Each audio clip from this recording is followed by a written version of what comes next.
welcome to CoreJava tutorial.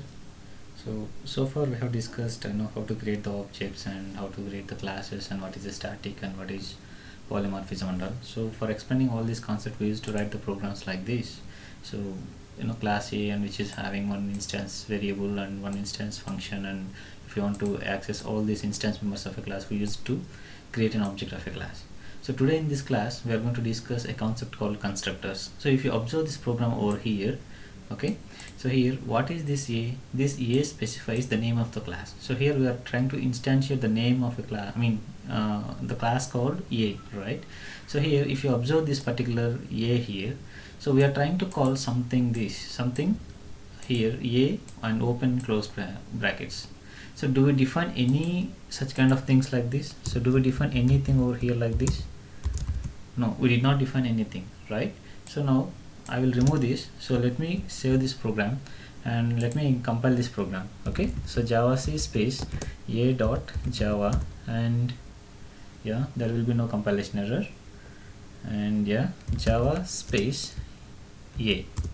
If you observe this, so since we are not printing anything over here, that is the reason it is not displaying anything over there in the console. And here if you observe this program over here, so a equals to new A, so that means we are trying to execute something here, A new A. So we didn't even define this one over here, right? So before exactly going to defining such kind of things, okay, what is this A specifies? A followed by open and close brackets. So this A specifies the name of the constructor. Okay, this specifies, this open and closed bracket specifies the constructor. Okay, so this entire A followed by this open and close bracket specifies that zero argument constructor. Okay, but we didn't even define this particular zero argument constructor inside this particular class, right? So then what will happen when you try to run the program? Okay, so whenever you try to compile the program first, the Java compiler will check whether the constructor exists, whether the person or a programmer has been defined a constructor inside a class or not. In case if the programmer does not define any constructor inside a class, then obviously it is the responsibility of the Java compiler to provide the default constructor for a class.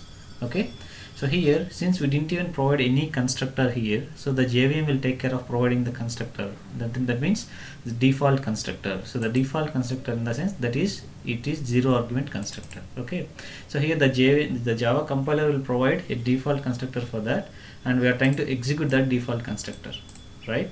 So now if we define a constructor manually or explicitly in a class, so what will happen? Then the Java compiler will ignore a feature using which it defines or it gives a default constructor for a class, right? So now let us try to create a constructor over here. So now what I will do is I will create like this.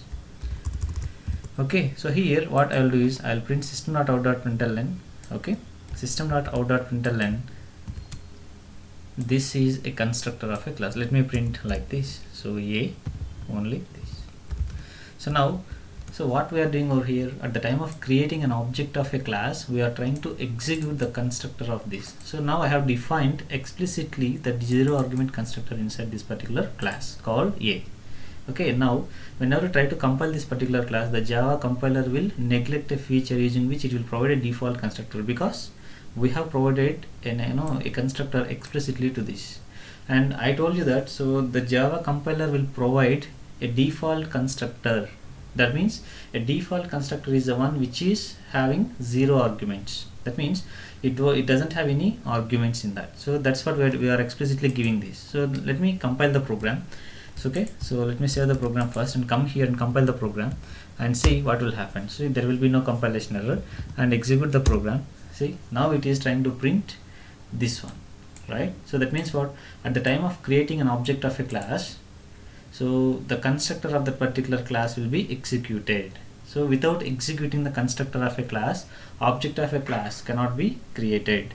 So when exactly an object of one class will be created? An object of one class will be created whenever the constructor of that particular class will get executed completely. Okay, then only the object of that particular class will be created.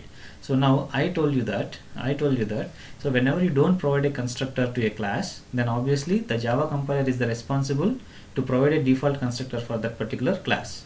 So now assume that we are providing the constructors. That means I will provide one constructor which is going to accept integer as an argument. That means what? I am asking the Java compiler that you don't provide a constructor, right? So that means whenever you explicitly define a constructor inside a class, then the Java compiler will not provide a zero argument or default constructor for that particular class. Now here we have specified, we have specified an argument constructor over here. Okay, so that means whenever the Java compiler compiles this particular program, okay, so the Java compiler doesn't provide any default constructor, right? So now let me save the program. So now I will execute this particular default constructor. So now let us prove that concept. That means what? Here I told you that so whenever you don't provide a constructor to a class, it will provide a default constructor, nothing but zero argument constructor to that particular class. So now I am overriding that feature.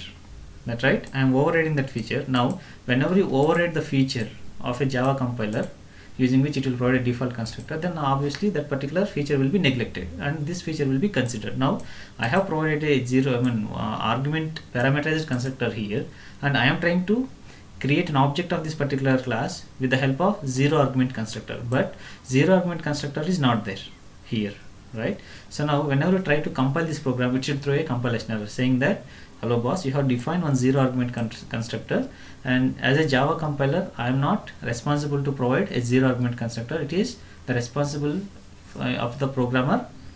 It is the responsibility of the programmer to provide zero argument constructor also, because you are executing or you are creating the object of a class with the help of zero argument constructor. Now right, so now whenever you try to compile this particular program, the Java compiler will throw a compilation error, right? So now save the program here and come here and compile the program. See, it won't compile. So it will say that the constructor A in a class cannot be applied to a given types. That means you are trying to execute a zero argument constructor, but the zero argument constructor is not defined over here. Now if you remove this class, you remove this particular constructor which is defined explicitly over here. Now you come here and compile the program. See, it will compile fine. That means what? The Java compiler, at the time of compiling the program itself, the Java compiler is the responsibility to provide a zero argument constructor, nothing but a default constructor.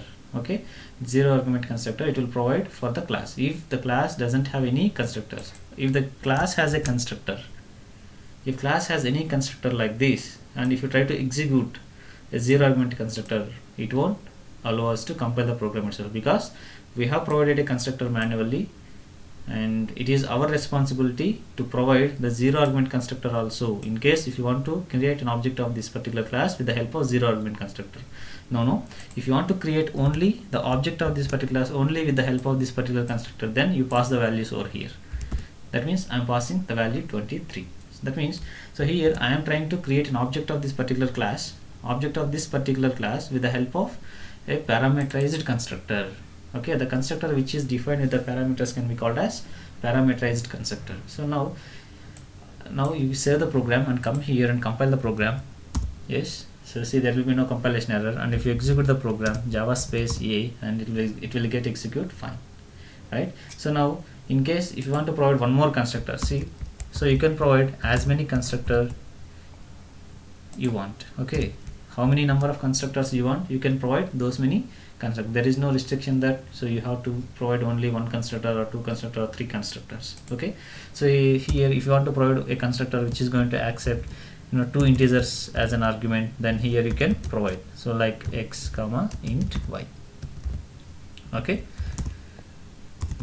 so save the program and come here and compile the program. See, there will be no compilation error, and execute the program. See, so here, so what is the use of providing multiple constructors in a class? So before that, so this concept, see, this concept can be called as, that means defining multiple constructors in a class can be called as constructor overloading.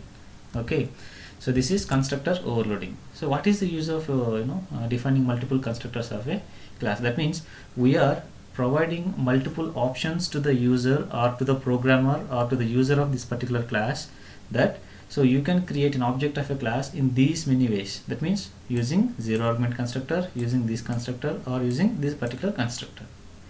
Okay, so that means why do we go for defining a parameterized constructors? So let us say there is a variable called, one more variable called int j, okay, into j equal to some, let us say 30.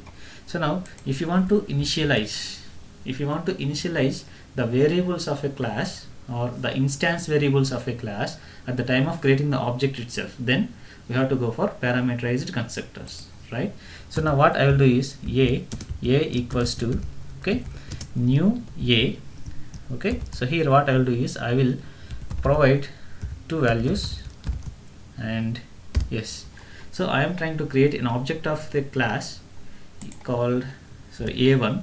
So I am trying to create an object of a class a by providing two values. That means I am trying to execute a parameterized constructor. So here there is a constructor defined which is going to accept two integers as an arguments. So that is the reason I'm just passing these two values, right?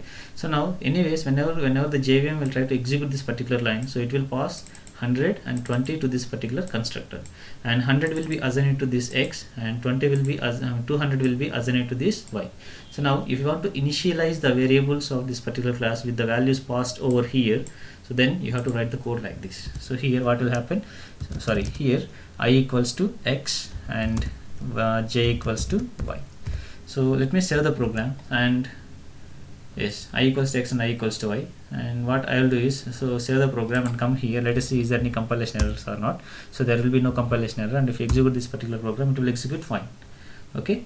So now here what I will do is to make sure that this particular statement is executing this constructor. So let me put one system.out.println over here, okay. So system.out.println, so this is which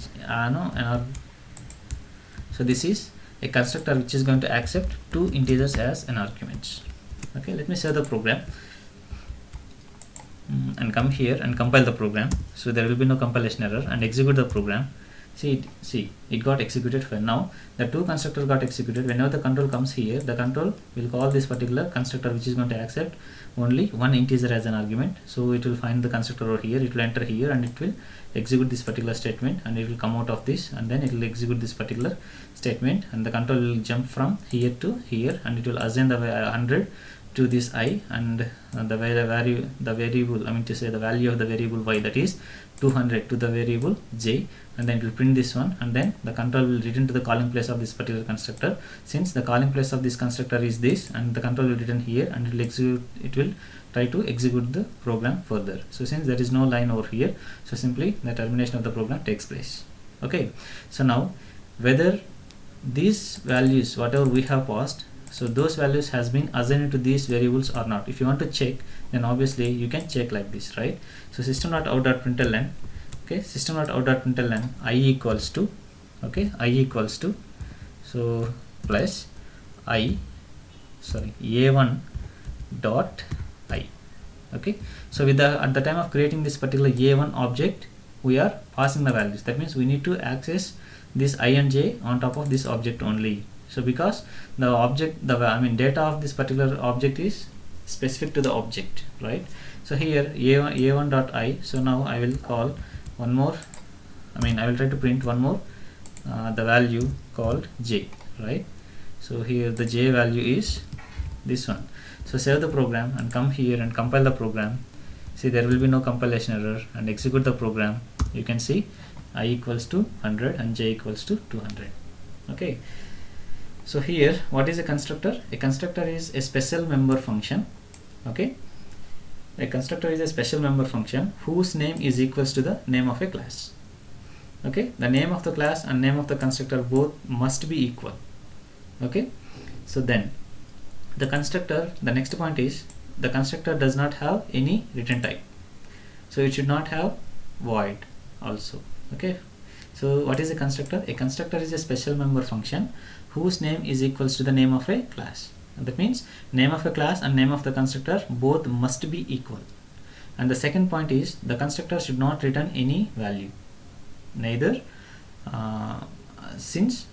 henceforth the return type of the constructor is, hence the return type of the constructor is neither void nor any data types. That means since it is not returning anything, if you consider this particular function, because this function is not returning anything, that is the reason we have mentioned this return type of the function as void. But so though the constructor is not returning anything, we should not mention the return type as void, okay. That is the reason and the people, I mean, that is the reason I didn't even mention any return type for this particular constructor, though it is not returning anything. Okay, so the next point is, using the constructors we can create an object of a class. So using a constructor we can create an object of a class. So once the constructor of a class has been executed successfully, then only object of particular class will be created. Until and unless the constructor won't get execute, the object of this particular class won't get created in the RAM. Okay, so if you want to define many constructors with different parameter types, so you can define. So that means whenever you define multiple constructors in a single class, okay, with different type parameters, so that can be called as constructor overloading.